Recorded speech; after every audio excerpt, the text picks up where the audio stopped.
350 years ago, the limpid waters of the Caribbean were ruled by ruthless pirates. Novels and films have glamorized their lives, but in reality, the pirates were more extraordinary than any Hollywood invention. He's not just this swashbuckling fantasy man who jumps on ships. He was a really key historical figure. The pirates' base was Port Royal in Jamaica. In its heyday, it was one of the wealthiest and wickedest cities in the world. This town was wicked, this town has pirates, it falls into the sea. Now, over 3 centuries after its destruction, our investigators have come here to recreate Port Royal.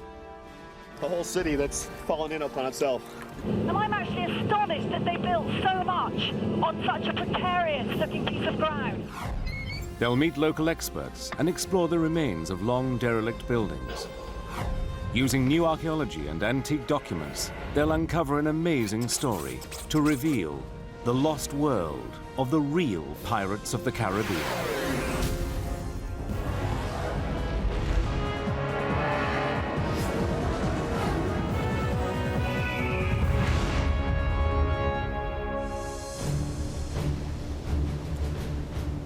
This is Jamaica, one of the largest islands in the West Indies.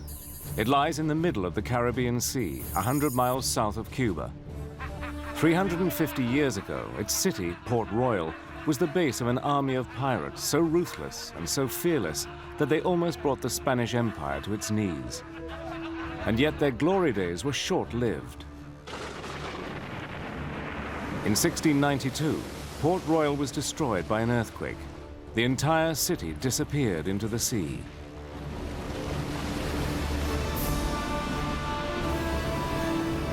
Now our team of experts has come here to look for evidence of the world that the pirates inhabited. David Stewart is a marine archaeologist at the University of East Carolina. He's excavated sunken vessels all over the world. Now he wants to know what lies beneath the waters of Port Royal. I'm an archaeologist. I don't want to just see the stories and the fiction and the Hollywood of pirates. I want to see the actual physical evidence, structures and artifacts of the real pirates of Port Royal. Tessa Dunlop is an historian who studied at Oxford. She wants to know the truth about the exotic lives the pirates led. Let's try and wipe out the cliches, try and separate fact from fiction, and identify the real historical pirates who actually lived here. Their leader for over 20 years was Captain Henry Morgan. Within Morgan's lifespan lies the whole story of piracy's sudden rise and even more sudden decline. He led a band of vicious thieves and cutthroats, yet he ended his life as a respectable administrator for the English government. And as was the case with all his men, Morgan wasn't a native of the Caribbean.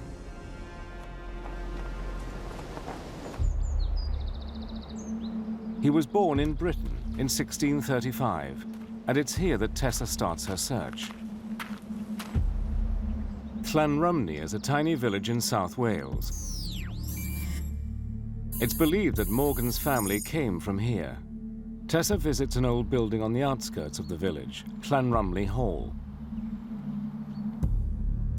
Although it's been partially modernized, vestiges of an elegant past still linger. A fine mahogany staircase rises from the entrance hall. This molded plaster ceiling dates from the 16th century. And in the hall, Tessa finds a clue to the building's original owners. Here we have an astonishing Tudor fireplace dating back to the 16th century. And in the middle here is a coat of arms. And I found out it was actually the Morgan family coat of arms. This suggests that the Morgan family lived here for a considerable period of time. One particular piece of evidence links the hall to Henry Morgan himself. Many of the previous owners have actually left their wills behind, and one of those wills belongs to William Morgan of Llanrumney. Now we know that this William was the uncle of Henry, so even if Henry didn't actually live here, he'd have certainly spent a lot of time around this place. In the 17th century, this part of Wales was poor, rural, and isolated. it was hardly the place to excite a young man looking for adventure. But how did Morgan and men like him find their way to the Caribbean? A hint can be found in the location of Llanrumney. It's very close to the Bristol Channel that separates South Wales from England. In the 17th century, before you've got decent roads and railways, this would have represented not an obstacle, but in fact a highway chock-a-block with boats, an easy passage from the sleepy village of Llanrumney through to the international port of Bristol. Bristol was once Britain's busiest port. It's situated at the mouth of one of the most powerful tidal rivers in the world. The wide River Severn runs through the heart of the city. At one end is a narrow stretch of water where ships used to dock. Here, Tessa meets historian Ronald Hutton. Most of the traffic that came to this point was from Wales. That pub just over there is called the Llandogo Trow because of the boats that came from Llandogo, small boats called trows bringing over Welsh goods, and some of the cargo they brought was probably Henry Morgan. How did Henry get from Bristol to the Caribbean? Either he shipped out straight from Bristol, which some people said, to become a servant, or else he accompanied a military expedition which set out from Britain rather later. So it's not unimaginable that on this spot once may have been one of the world's most famous pirates. It's not only not unimaginable, it's actually quite likely. Morgan arrived here in the early 1650s, at a time when England was preparing for a major military campaign in the New World. The Spanish Empire had controlled vast territories in the Americas since the 1500s. Now England wanted a share. Ships' crews were recruited or pressed from ports all around the country, including Bristol. Those people who were sailing and out and in, what do we imagine they were like? Who were they? The sort of people who'd have been here would have been rough trade, young, strong, ambitious. All of them wanted to get rich. Some of them had made England too tough to hold them. They had to run for it. They'd have been unscrupulous, greedy, adventurous. In many ways, very glamorous. I'm trying to imagine what it would have actually been like to have been down here. They sort of looked totally different. You could hardly see the water for ships. It's like a forest of masts. You could have crossed the entire harbour, jumping from one ship deck to another, and it would have smelt of salt and of stagnant bilge from the ship's bottoms, spice from the tropics, the sound of songs and voices in 15 different languages. It's the hub of the world. Using maps and contemporary accounts, we can build up a picture of how Bristol docks would have looked to Morgan 350 years ago. The city was so full of vessels that one visitor described it as having a street of ships. Almost all of them were preparing to set sail for one destination, the Caribbean. It was from here that all the main voyages took place to the New World. And that's why, inevitably almost, so many men gathered looking for the main chance. Whether they were in trouble, in debt, wanting a fast buck, Bristol was the place where they could get on a boat, set sail, look for a new life, and ultimately become pirates. Piracy would come later. In the beginning, every man was a paid servant of the government. On Christmas Day, 1654, 18 warships weighed anchor. They carried 3,000 men on a mission to attack, plunder, and overrun Spanish territories. Among them was the young Henry Morgan. Our investigators intend to follow in Morgan's footsteps. Like him, they're heading for Jamaica.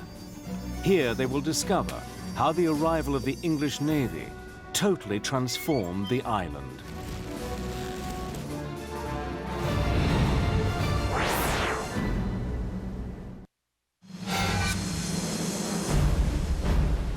Our investigators are looking for the lost world of the pirates of the Caribbean.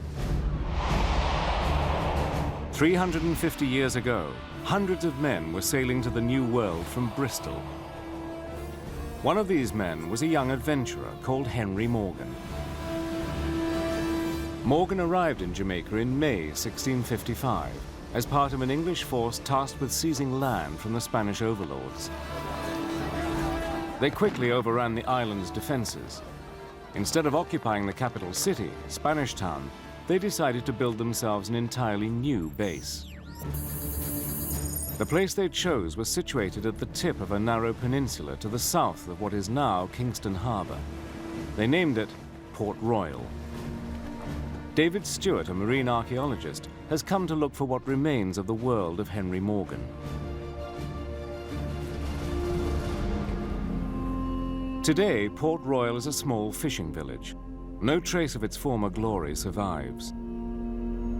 If you look around Port Royal today, it's a very small, very quiet, kind of out of the way part of Jamaica. Hardly anything seems to be happening here. 400 years ago, though, this would have been the largest and richest colony in the New World.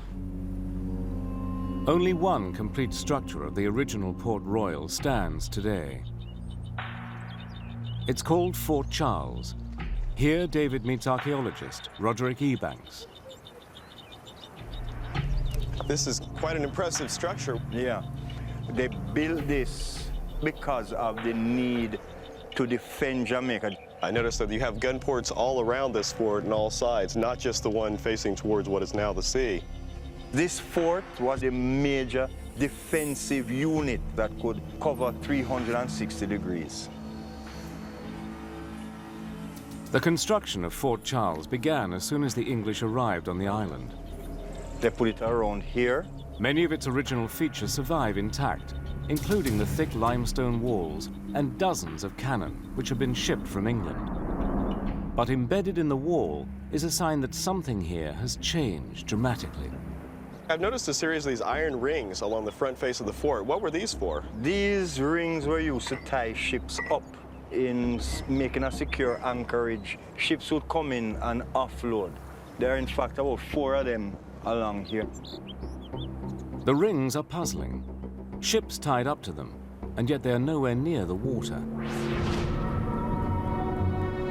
In fact, the entire fort, intended to prevent an attack from the sea, is completely landlocked.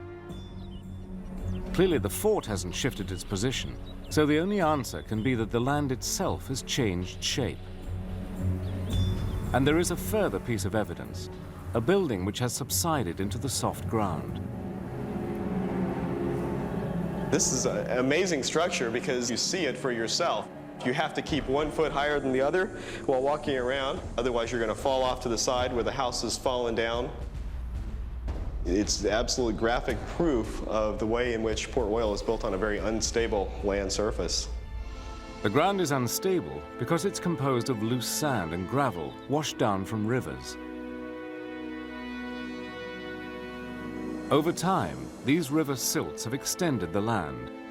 But 350 years ago, when the fort was new, it was surrounded on 3 sides by water.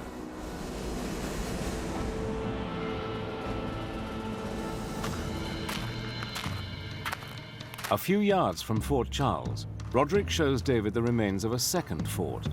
It too was originally surrounded by water.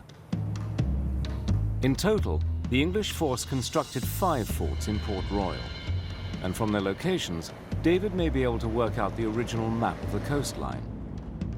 I've drawn this sketch map of Port Royal to help us understand what we've seen so far. Roderick showed us Fort Charles and Fort Walker. He also told us that there are rumors that another fort, Fort Rupert, sometimes sticks out of the water somewhere over in here. We're going to go there now and see if we can find that location. Port Royal's third fort lies in the middle of a dense mangrove swamp. David and his guide hack a path through the undergrowth. In the exact place where the fort should be, they come upon a lagoon. Unfortunately, it looks like that right now the lagoon is too high and we can't see any of the walls. Like the others, Fort Rupert's position in relation to the coastline has changed significantly. I also know that Fort James and Fort Carlisle are now submerged, and all of these were originally on the coast when they were first built. If you connect all the different dots and join the pattern of the forts together, as they would have been in the 17th century, that suggests that the land at that time was a much different shape than it is today. By plotting the location of the forts today, David has discovered that the shape of the entire peninsula has altered dramatically since Port Royal was built. And the forts reveal something else about this settlement in its early years. This community needed to defend itself. Jamaica was a lone and isolated English colony in the middle of hostile Spanish seas. Within a year of the invasion, the fleet that brought the men here sailed for home. The island lay unprotected and extremely vulnerable. Before long, Port Royal would be overrun by pirates. 150 miles from Jamaica, on the remote island of Tortuga, a community of outlawed sailors and deserters, many of whom came from the dockyards of England, had established a base for themselves. They were known as buccaneers. On Tortuga, Tessa meets historian Eddie Kritzler. So who exactly were these buccaneers? Buccaneers were just a weird assortment of individuals. They were really outcasts of many nations, of every stripe and color, but adventurers all and individuals all. Marooned seamen, escaped slaves, political refugees, religious heretics, just people who were mavericks and loners. The buccaneers were drawn to Tortuga after Spanish colonists released livestock onto the island. They lived off this meat, and the way in which it was barbecued on a wooden spit known as a bucan gained them the name buccaneers. But they wanted more than food from the Spaniards. They wanted Spanish gold. They formed themselves into what they called the Brotherhood of the Brethren of the Coast. And they went around raiding the little ships that would go intercoastal trading and capturing it and come back and divide the spoils. These men were wild and aggressive. In Jamaica, the new settlers were feeling vulnerable. It was clear that Spanish warships would return, so they considered all means at their disposal to defend themselves. The governor of Jamaica came up with an unorthodox plan. He invited the buccaneers to come and live in Port Royal.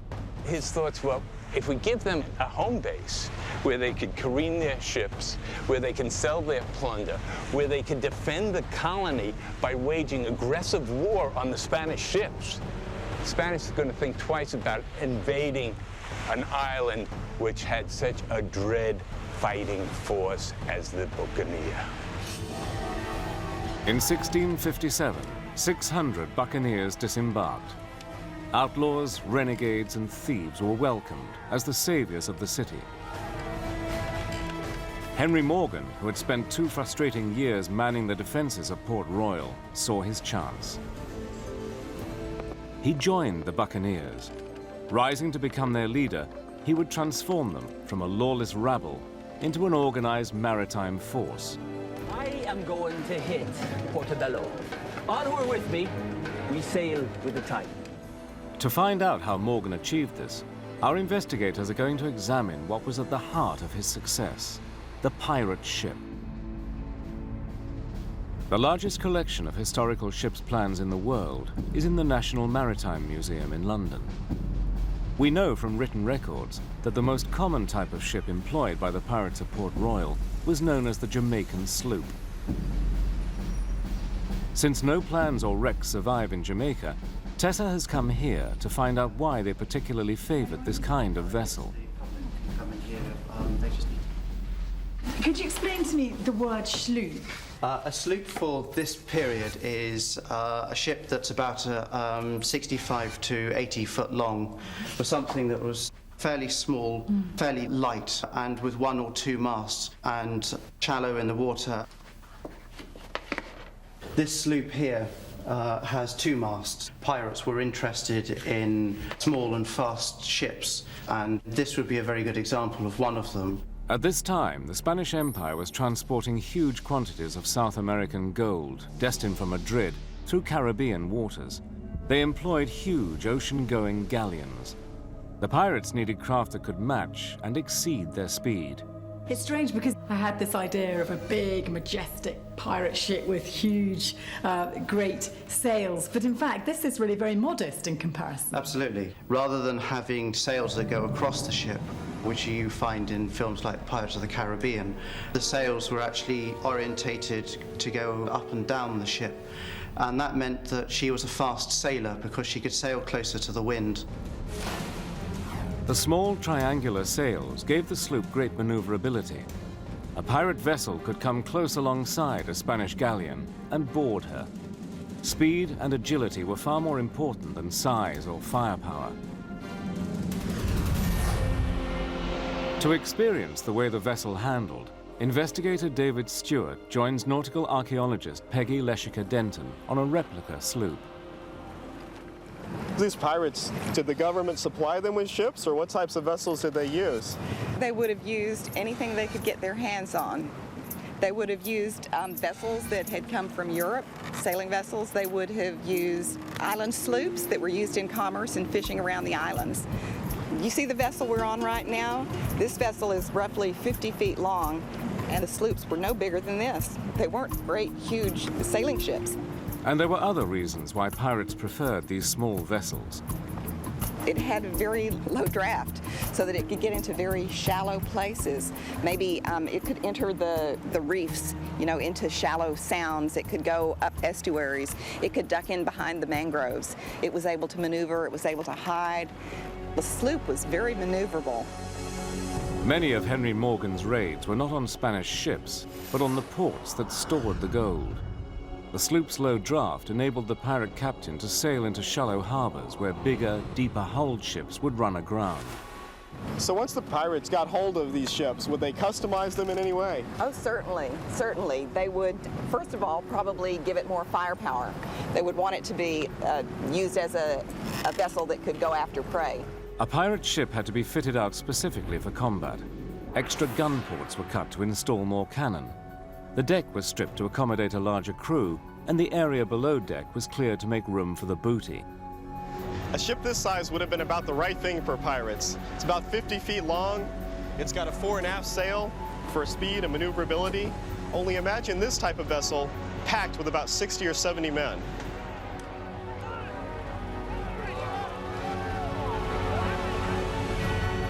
It was a fleet of these little ships that enabled Henry Morgan to carry out the most daring raid of his career, the attack on Portobello. Portobello lay on the Isthmus of Panama.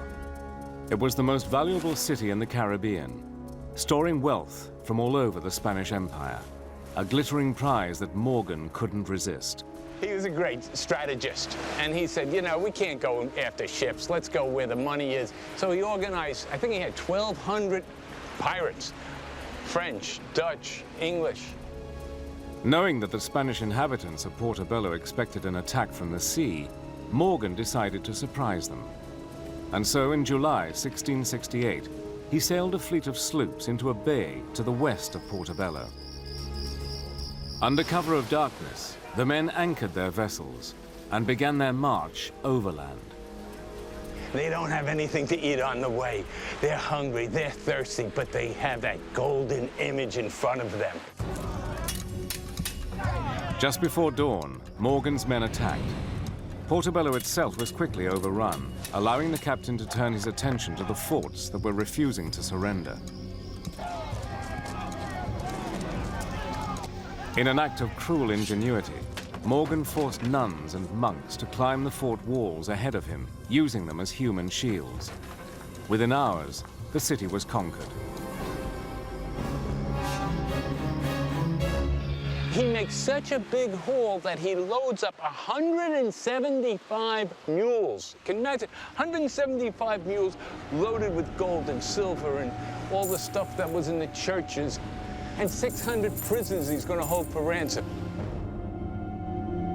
The marauders killed 1,500 people and stole a huge mass of treasure from Portobello.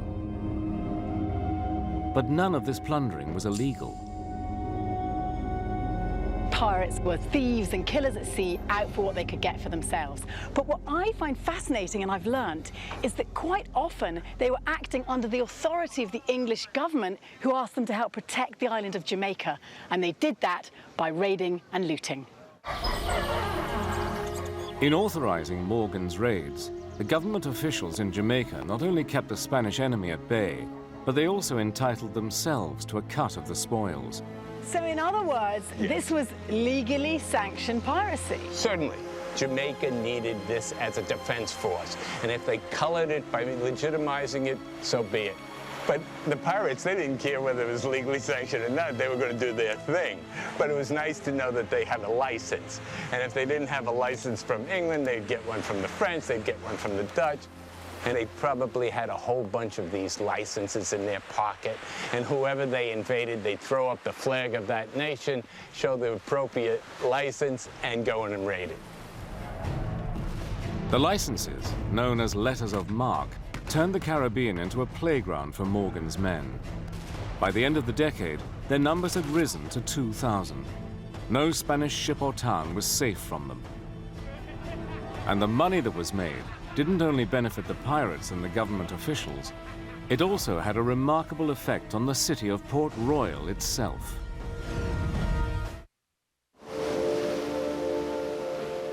"350 years ago, Port Royal, Jamaica, was the home base of the pirate captain Henry Morgan. After each raid, Morgan would return to the island, his ships heavily laden with stolen gold and treasure. Our investigators are interested to find out what the pirate city was really like. To do this, they must explore the remains of Port Royal itself.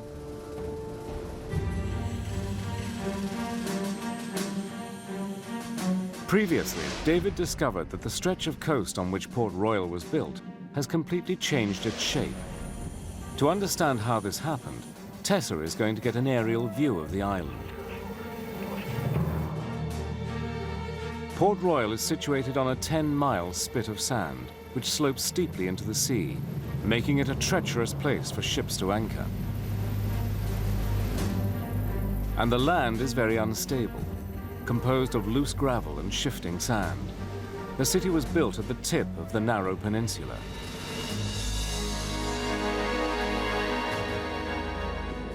It all makes sense now I've seen it from up here, because the land running out to Port Royal is this incredibly fragile-looking spit, and I'm actually astonished that they built so much on such a precarious-looking piece of ground. When Port Royal was first established, the peninsula was much smaller than it is today. Then in 1692, a powerful earthquake struck.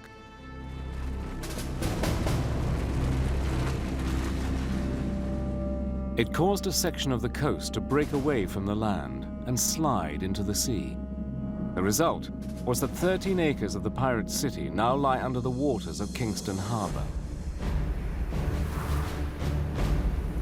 This makes Port Royal a treasure trove for marine archaeologists.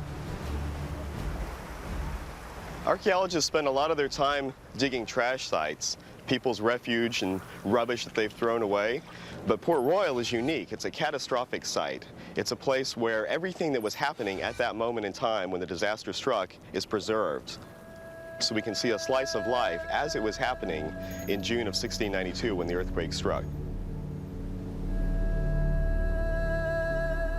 Local archaeologist Doric Gray takes David to the edge of the underwater city. Doric, what are we looking at here? What happened on that fateful day, on the 7th of June, 1692, is just incredible. If you can see on this map, we are located right here. And all this area here, 13 acres, slid into the sea.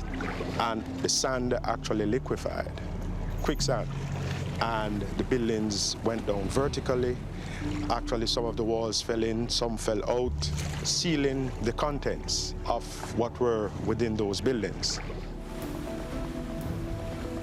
Because Port Royal slid rather than toppled into the sea, Doric has been able to map the exact positions of streets and individual buildings under the water. So where are we now, Doric? We are basically over the underwater city. We have Fort James to our right, Queen Street over on that side, Lime Street that runs out into the water. So we should be seeing over on this side brick foundations of buildings. Having plotted the layout above the water, David explores the remains of the city underneath it. The harbour water is murky, but on the seabed, David finds a series of collapsed walls. Hundreds of artifacts have been found here. They tell us a great deal about the city and its inhabitants. Large numbers of wine and spirit bottles are evidence of the unsurprisingly heavy drinking that Morgan and his men indulged in. Several of the houses were brothels. The contents of a lead syringe suggest that it was used for treating syphilis. Other finds point to a city that was not merely debauched, but also fantastically rich. Expensive porcelain and fashionable trinkets abound. And of great surprise to the archaeologists is the fact that many of the houses were built of brick imported from England. This is a sign of conspicuous wealth. At this time, no other city had such a high proportion of brick-built houses.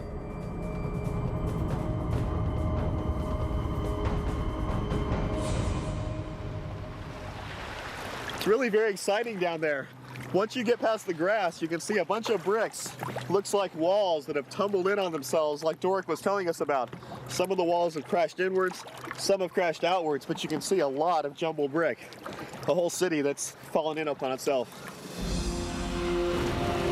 Surrounded by a ring of fortifications, the port contained over 2,000 buildings, all tightly packed together. They were largely built in the style of London townhouses, often 3 or 4 stories high. There were many taverns and shops to cater for a population greater than New York at the same period. And the entire city centered on a bustling harbor, lined with pirate sloops and merchant ships. This was the largest and wealthiest city in the New World.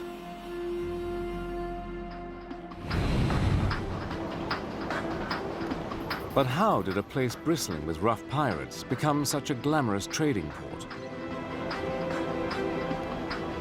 To find out, Tessa travels to the old capital of Jamaica, Spanish Town. Because all Port Royal's official documents were stored here, rather than at the port itself, hundreds of important papers survived the earthquake and are still in existence. Many of the documents are inventories or wills listing the possessions of individual citizens. Having studied them thoroughly, historian James Robertson has discovered why the people of Port Royal were so extremely affluent. Here we have Joel Clemence's inventory, which compared to some of the others, which go on for 2 or 3 pages, is actually quite short. I think he was a senior ferryman. Although the inventory is that of a relatively modest boatman, his possessions are extensive. They include a tavern, 24 pewter plates, 5 gold hoops, and debts outstanding of over £600. So what role do the pirates have in this economy of gold hoops and pewter plates? Well, this is as with California in the gold rush. The people who make the money are not the miners, it's not the pirates, it's the people who run the pub. And he is living very nicely. The pirate's money is going straight through his 24 pewter mugs and pewter plates, because he's selling them the food, he's getting the cash. The pirates are just notorious for how fast they spent their money and how foolishly. Tessa has discovered that it was the cash-rich pirates who made Port Royal such a wealthy and stylish place to live. When the pirates arrived back after their famous raids on Portobello, they had unimaginable wealth, which they then liberally spent in taverns, brothels, on luxury items, booze, you name it, they had it. And that's why Port Royal was considered the richest city in the world. Founded on ill-gotten gains, Port Royal's success proved a fragile triumph. Within 10 years, Henry Morgan's glorious city would be no more. And as Tessa and David will find out, the collapse was caused not by the earthquake, but something altogether more sinister.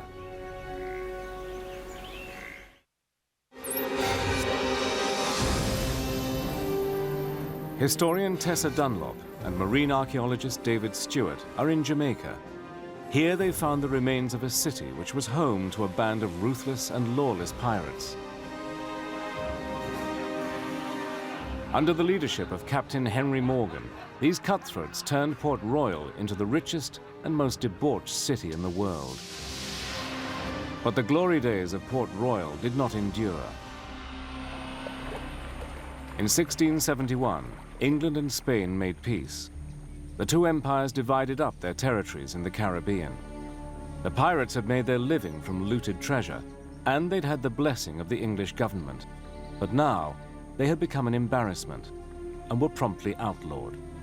By the end of the 17th century, England gave her colonies authority to execute pirates. I've come to look for Gallows Point somewhere in this dismal mangrove swamp.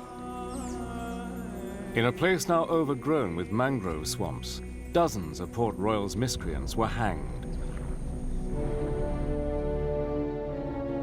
Their bodies were coated in tar and displayed inside metal cages until they disintegrated. But these freebooters were the basis of Port Royal's economy. Why then did the island's authorities treat them so harshly?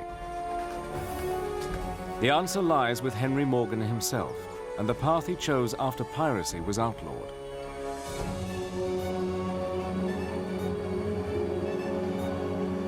High in the hills in the north of Jamaica, in the grounds of a modern mansion, is an old dwelling. It's believed to have been owned by Henry Morgan at the end of his life. I've heard that this building actually dates back to the 1600s, is that right? Yes, this is a 1600 building used by the pirate Henry Morgan.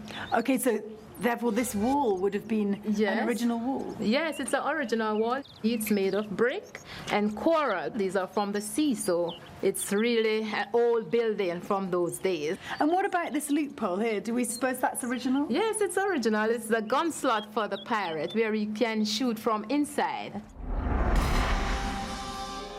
There are loopholes all around the house, which suggests that this was a frequently defended building.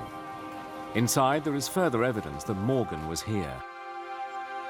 Was this Henry Morgan's original fireplace? Yes, this is the original fireplace that he used to cook. The house is evidence of Morgan's new role in Jamaica. Instead of hanging him for piracy, Britain made use of the pirate captain's natural authority and appointed him Deputy Governor of Jamaica. Morgan became very powerful and very rich. Without the proceeds of piracy, where was his wealth coming from? A clue lies in the National Archives, which houses one of the island's most treasured documents, Henry Morgan's will. What does this tell us Henry Morgan actually owned? It shows us that he's got a big house with lavish furniture, and he's got an estate with equipment and livestock. It starts off with his house, stuff like wrought plate, 2 gold rings, there's his emerald drops. So really, this is exotic equipment. It's exotic, it's luxurious, it's what you wanted to be a pirate for. And then you move on and you get towards his estate, and we get some slaves. The will lists a large number of African slaves, 44 men, 45 women, and 50 children. Why did Henry Morgan, ex-pirate, own slaves from Africa? To find out, Tessa is going to explore the ruins of Morgan's estate.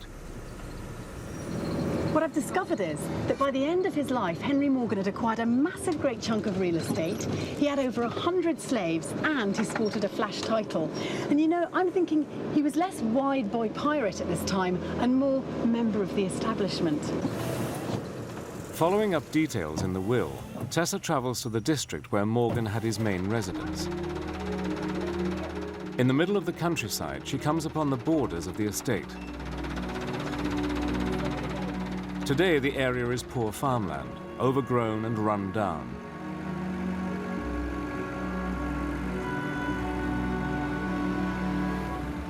Morgan's house was at the middle of the estate.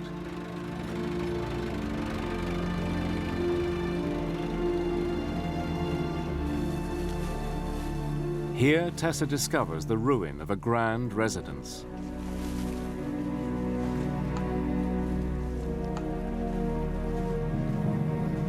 So I think what we've got here is the original wall of Henry Morgan's plantation house. And if this is the wall, it probably runs that way, which means the front of the building is along here. The house hasn't been lived in for many years, but signs of its former magnificence are still visible. This was a plantation house, one of many established across Jamaica in the late 17th century. It's just a relic here now, but wandering around you really get a sense of its former glory. This place must have been magnificent. And it makes sense because by the time Henry Morgan came to buy it, he was really a man of means. And this house, this plantation house, came with 836 acres of land. It was enormous. There's only one commodity that would have been produced on an estate of this size, and that was sugar. Hundreds of acres of sugarcane must have been harvested here by slaves.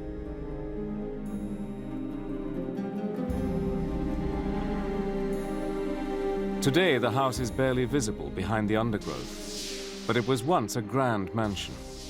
It was here in 1688 that Henry Morgan died, in the lap of luxury and surrounded by row upon row of sugarcanes. Sugar was the new industry in the Caribbean, and it was the real reason that the pirates of Port Royal had become surplus to English government requirements. Money that had once been derived from raiding was now being made from sugar and slaves. 4 years after Morgan died, the earthquake struck, killing 2,000 people and sinking 13 acres of land under the sea. But the pirates having left, or been hanged, and the industry moved inland, Port Royal was a city already in decline. In exploring the remains of this remarkable city, Tessa and David have discovered that the pirates of Jamaica were part of an extraordinary story. I feel I've really learned that the pirates weren't just fantasy characters who jumped on ships and raided for gold. Actually, their role was far broader than that, and also they were very key historical players. Examining lost buildings and structures connected with the pirates, they've discovered that these men actually influenced the development of a city and shaped the course of Caribbean history. And with most things, the truth of the real Pirates of the Caribbean is a lot more interesting than Hollywood makes it out to be. The end of Port Royal did not mean the end of piracy. Corsairs would continue to wreak havoc throughout the New World for centuries, but they would never be as free to roam the seas in search of plunder as they were during the golden era of Henry Morgan and his real Pirates of the Caribbean.